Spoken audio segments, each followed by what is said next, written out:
Ever wondered how hard it would be to steal millions of dollars from the largest banks in the world? Well, you probably don't wake up thinking that exact question. But in some sense, I'm sure you wake up and imagine never having to worry about money ever again, and assume that the big banks of the world would have the best security ever to protect your money. But what if I told you none of that is true? What if I told you that you can get millions of dollars from the world's largest banks without even doing that much work? Now, for the sake of attorneys, this is entertainment purposes only. But I want to reveal to you exactly how this one individual, specifically a 28-year-old girl, who was able to defraud JP Morgan $175 million without even that much work. But before I get into that, let's talk about how this even started. In the fair city of the Big Apple, a young girl, wide-eyed and full of ambition, was ready to change the world. Born and raised in Westchester County, in the city that never sleeps, she was driven to find solutions to certain pressing world problems. With successful parents and a notably affluent background, this young woman lacked no amenities in her childhood. Her mother and father, both a life coach and a wealthy financier respectively, wanted the very best things for their little girl, so she attended a good private school upstate, the French-American School of New York. This is where her journey as an activist and entrepreneur began. In the US, 13.9% of New Yorkers, which sums up to about 2.7 million people, lived in poverty in 2021. Volunteering at refugee camps and soup kitchens was not a new concept to our young go-getter. Volunteering with her younger brother in regions like the Thai border and Myanmar, she became even more passionate about the subject. Each year, she saw the same faces at these refugee camps. Each time, their faces looked even more helpless than the last. That was the beginning of her lesson with the problem of poverty.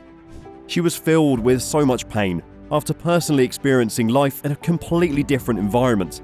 Life with the less privileged affirmed within her that people needed help. She returned home with a brand new perspective to life. She and her brother began tackling poverty from a different point of view. While still in high school, they founded a student-run microfinance platform called PoverUp. With the help of Howard Finkelstein, a lawyer who helped her set the company up and served on its advisory board, said her goal for PoverUp was to save the world, nothing less. It was not for profit, and the goal was to harness small student contributions to create loans to entrepreneurs in poor countries in order to lift them out of poverty.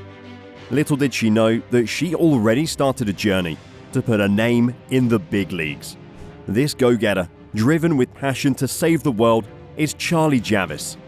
Javice already gained an amount of fame from the finance industry while still in high school as a founder of PoverUp. Eli, her brother and co-founder, posted on Facebook in 2011 that the goal was to reach 100 million high school, college and graduate students worldwide. When she was 19, a reporter from CNBC, Dominic Chu, gave Javice a tour of Bloomberg's headquarters with the PoverUp team in 2011. Chu then introduced her to Michael Eisenberg, the founder of Israeli firm Aleph Venture Capital, a man who was a key instrument later in Javice's life. An excellent student, Javice was admitted early to the University of Pennsylvania, to Wharton Business School, where she studied finance and law and graduated in just 3 years. In college, her association with PoverUp got Javice a vast range of recognition. She got a spot on Fast Company's 2011 list of 100 most creative people, a complimentary write-up in Forbes, and PoverUp was ranked as one of the 11 coolest college startups by Incorporated magazine. Charlie Javice was called the voice of a microfinance generation by Wharton Business School, her alma mater.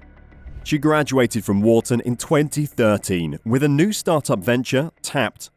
She, alongside Israeli entrepreneur Adi Yemesi, built Tapped. The company originally connected young workers with job opportunities via text message. However, this project did not last for too long.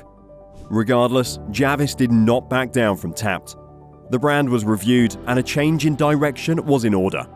Tapped became an alternative credit score for college students. This new brand attracted a bunch of investors, and Tapped was finally set for takeoff. Unfortunately, due to unsecured regulatory approvals to operate as a credit bureau, Charlie Javice landed with a lawsuit in an Israeli court. By Javice's own telling, she had to fire all her employees after losing hundreds of thousands of dollars. There was a no-go, she said on a 2021 Planet Economics podcast. On another podcast, Javis stated that by 2016, she was $500,000 in the red, and in an interview, she described needing to fire all my employees. This was absolutely devastating for Javis.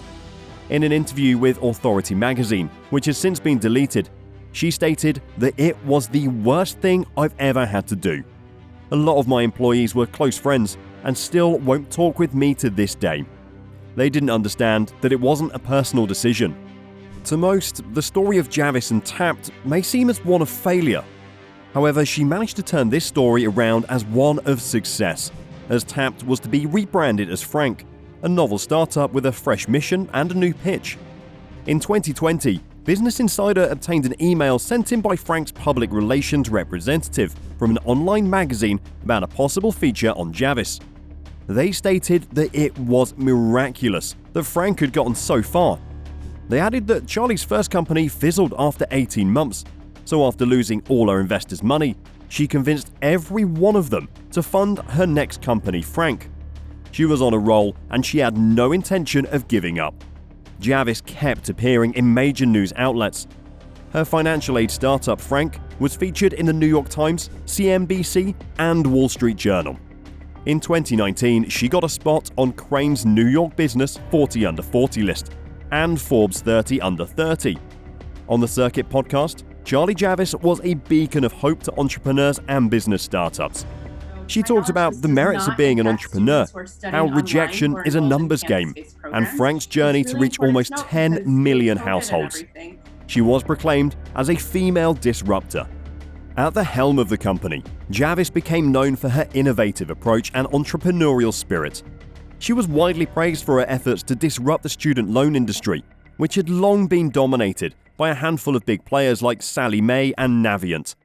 The company quickly gained traction, with media outlets such as TechCrunch and Forbes hailing it as a game changer. By 2018, Frank had raised over $20 million in funding and had partnerships with over 1,000 colleges and universities across the United States. It seemed like Javis had cracked the code on a market that had long been considered broken.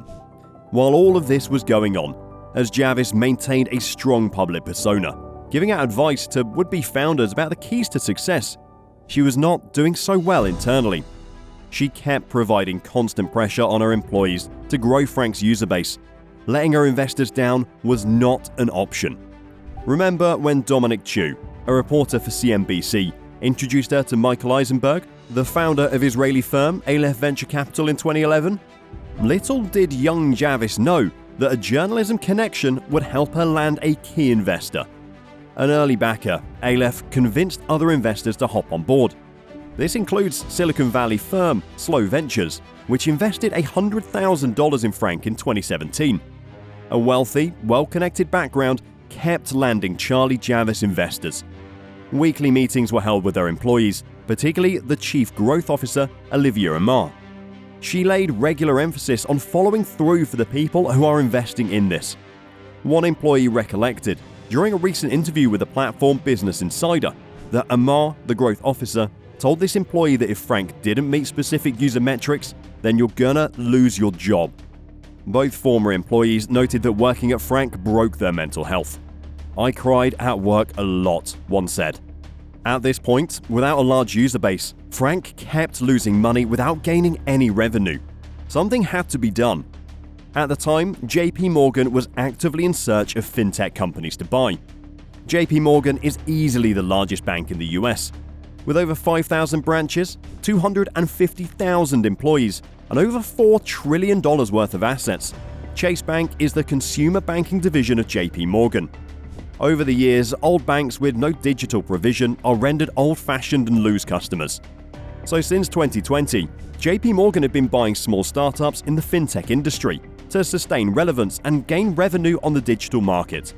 Frank's user base began to grow at an impressive rate, and the company attracted attention from media outlets and industry experts alike. By 2020, Frank claimed to have helped over 5 million students at more than 6,000 colleges. In 2021, Javis had multiple meetings with the investment team of JP Morgan. As expected, a major focus was the user base of Frank. JP Morgan had to know how many students used Frank at that moment. Javis announced that Frank had a user base of 4.25 million unique accounts. This was an extraordinary number. As you'd have guessed, JP Morgan took the bait and closed the deal in September 2021. They stated that they were willing to pay $175 million for Frank.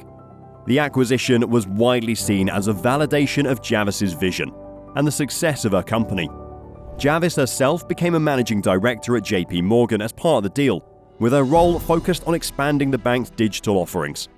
In the world of startups and finance, the allure of the next big thing can be hard to resist. For investors and entrepreneurs alike, the promise of a new technology or business model that will disrupt an industry and generate huge returns is a dream come true. But as this case shows, there can be a dark side to this world of high-stakes finance and innovation. After closing the deal, the marketing department got to work. A marketing campaign was held, with emails being sent to turn what it thought were Frank's 4 million users into JP Morgan customers. The results of this campaign were alarming. There were so many invalid email addresses.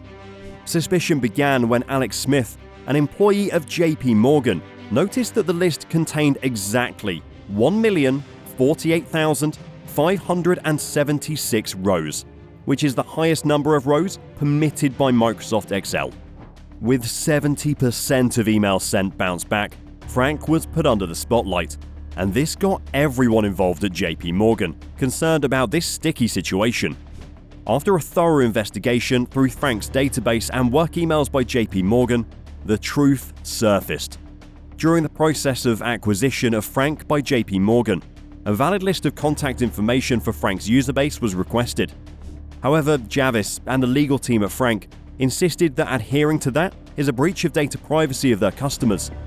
It was then revealed that Javis and her growth officer, Amar, paid a data scientist professor $18,000 to create a list of student names with false data.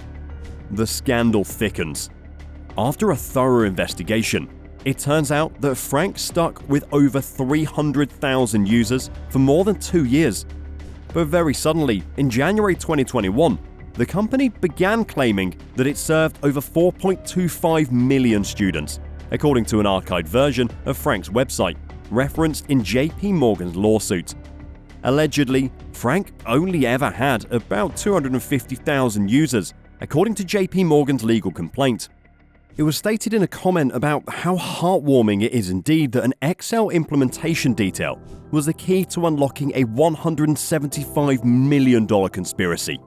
Javis and Amar are accused of using Frank's email accounts to create the fake list of customers. These email accounts now belong to JP Morgan Chase due to the close of the deal for the sale of Frank. Hence, they claim to have evidence to prove all of this. The fallout from the scandal has been significant for Javis and Frank. JP Morgan shut down Frank's website, and others followed suit. LionTree, the investment bank that ushered the deal, removed its podcast featuring Javis. Javis was fired from JP Morgan, where she'd become a managing director as part of the acquisition. Amar, Frank's former chief growth officer, who also joined JP Morgan as part of the deal, left the bank in October 2021. While the details of the case are still being debated in court, it is beyond any doubt that this story will leave you questioning everything you know about entrepreneurship and startups. From a large company like JP Morgan falling into this huge scam, down to Frank's fraud in the first place. It's quite a lot to take in. Without a doubt, this story would go down in history as one of the most expensive scams successfully pulled off by a startup. Here are the big questions that just have to be asked. Is JP Morgan the major problem for falling for this trivial scam? Should acquisitions from their end usually have more due diligence for verifying customers? Is Charlie Javis simply going to end up in jail? Share your answers in the comments below. We'd love to hear your opinions, stories, and experiences on this topic. Watch our next video on the screen now.